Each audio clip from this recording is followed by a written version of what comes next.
नुकताच महानगरपालिकाच्या चुनावाची तारीख झाली आहे आणि चुनावाची धामधूमसुद्धा चालू झाली आहे आणि प्रभाग क्रमांक 12 या क्षेत्रामधून साधनाताई बर्डे यांना नेतृत्व करण्यासाठी BJPच्या पक्षाच्या वतीने त्यांना हेतू देण्यात आले आहे आणि थेट विकासाच्या या आधी ते सुद्धा विजयी झाल्या होत्या. त्यांनी मोठ्या प्रमाणात काम केलं आहे आणि आज पुन्हाशी त्यांना संधी दिलेली आहे BJPच्या पक्षाच्या वतीने आणि थेट आपण त्याची मुलाखत घेत आहोत. काय जाणून घेऊया त्याचं काय विजूम आहे आणि काय विजूम घेऊन ते जनतेपर्यंत पोहोचत आहे. मॅडम आपला परिचय सांगा, काय सांगणार? नमस्कार, मी साधनाताई नरेश बर्डे, प्रभाग क्रमांक 12 मधून मला उमेदवारी मिळाली आहे. 2012 सुद्धा मला उमेदवारी दिली होती आणि आता 2025ला सुद्धा मला उमेदवारी दिली. तर सर्वप्रथम मी केंद्रीय मंत्री नितीनजी गडकरी साहेब, त्याचप्रमाणे माननीय मुख्यमंत्री देवेंद्रजी यांचं खूप खूप आभार मानते की त्यांनी मला पुन्हा एकदा उमेदवारी दिली आणि कामाची संधी दिली. आपण पाहत आहे की 4 वर्षापासून इथे नगरसेवक नाही आहे, त्यामुळे ज्या काही समस्या आहे त्या समस्या आमच्यापर्यंत येते, पण आपल्या हातात पावर नसल्यामुळे आपण आपलं पाहिजे तसं प्रशासन ऐकत नाही. तर ते पूर्णत्वास नेण्यासाठी, कारण माझ्या घराला लागूनच एवढा सारा एरिया आहे आणि ते सगळे आमच्याकडे येतात. ज्या काही गटर लाईनची समस्या असो, पाण्याची समस्या असो, रोडची समस्या असो की लाईटचीच व्यवस्था असो, याकरता ते माझ्याकडे येतात. तर मला असं वाटलं की आपण त्यांच्या समस्याचं निराकरण करण्यासाठी आपण त्यांच्या सेवेशी हजर राहावे आणि एक महानगरपालिकेमध्ये आपल्याला जी उमेदवारी दिली त्या समस्या सोडवण्यास आपण तत्पर असावे. साधनाताई, आपण याचा आधी सुद्धा कामं केलेलं आहे आणि पक्षाचा सुद्धा तुमच्या भरोसा सुद्धा तुमच्यावर आहे आणि पॅनलमध्ये दिग्गज असे सुद्धा नेतृत्व तुम्हाला देण्यात आले आहे. तुम्ही समस्या कोणकोणत्या दिसून येतात आणि काय पद्धतीने तुम्ही त्याचे निराकरण कराल असं तुम्ही सांगायचं?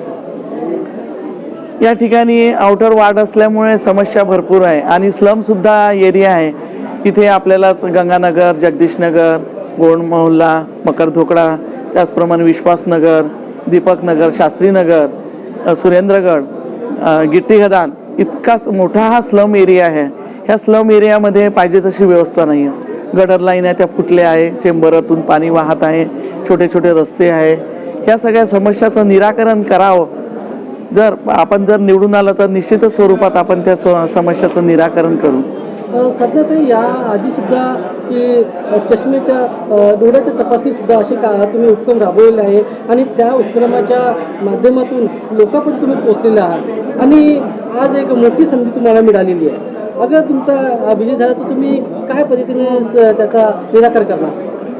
की बघा, 2017 पासून आपण अविरत कार्य करतच आहे. 2017 मी काही थोड्या मतांनी निवडणूक हारली, परंतु आपलं कार्य आम्ही घरी बसलो नाही, कार्य सतत चालूच ठेवलं आणि स्वर्गवासी वामनराव बर्डे लोकसेवा प्रतिष्ठानमार्फत आपलं कार्य माननीय माझे मिस्टर श्री नरेशजी बर्डे यांचं कार्य सुरूच होतं. आम्ही सतत जनतेच्या सेवेत राहिलो, जनतेमध्ये राहिलो, त्यामुळे जनतेचा विश्वास खूप आमच्यावर आहे की तुमच्यापासून कोणीतरी एक महानगरपालिकेसाठी उभे राहा, आम्ही तुम्हाला भरभरून यश देऊ.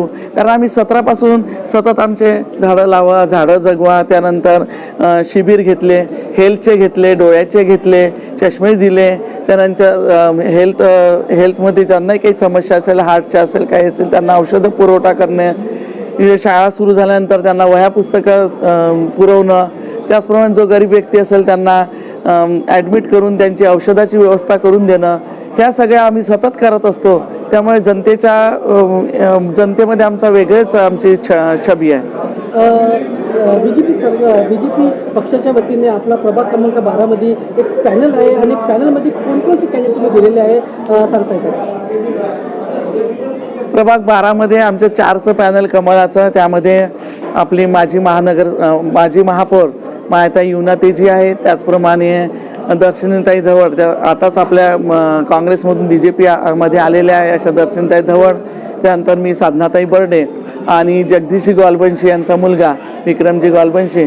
त्यामुळे आमचं पॅनल असं स्ट्रॉंग पॅनल आहे आणि हे स्ट्रॉंग पॅनल असल्यामुळे आम्ही 4ही कमळ आमचं निश्चितच स्वरूपात विजय होईल अशी अपेक्षा आहे. तुम्ही जनतेला काय आव्हान कराल की कमळाचा या प्रभागमधून कमळाचं उगव झाला पाहिजे, काय तुम्ही संदेश द्याल जनतेला? आपल्याला माहित आहे की केंद्रात आपली सरकार आहे, राज्यात आपली सरकार आहे, आपले पालकमंत्री भारतीय जनता पार्टीचे आहे. तर आपल्याला ही महानगरपालिका सुद्धा आपल्याला मिळावं आणि त्यामध्ये जास्तीत जास्त नगरसेवक निवडून येऊन आपला महापौर बसावा आणि जे काही आपल्याला फंड आणि जो डेव्हलपमेंट करायचा आहे नागपूर शहराचा तो आपला झाला पाहिजे. त्याकरता महानगरपालिकेकडून महापौरकडून आपल्याला भरपूर फंड मिळेल आणि आपण विकास करू शकेल. हे होत्या साध्याताई बर्डे आणि विकासाचे मार्ग उघडण्यासाठी ते महानगरपालिकाच्या यामध्ये चुनावामध्ये भारतीय जनता पक्षाच्या वतीने नेतृत्वामध्ये उभे झालेले आहे आणि जनतेला त्यांनी आवाहन केलं आहे की विजयाचं दार खोलण्यासाठी निश्चित त्यांना विजय करा. आपण त्याची थेट मुलाखत घेतली होती आणि त्यांनी ठामपणे आपलं मत सांगितलं.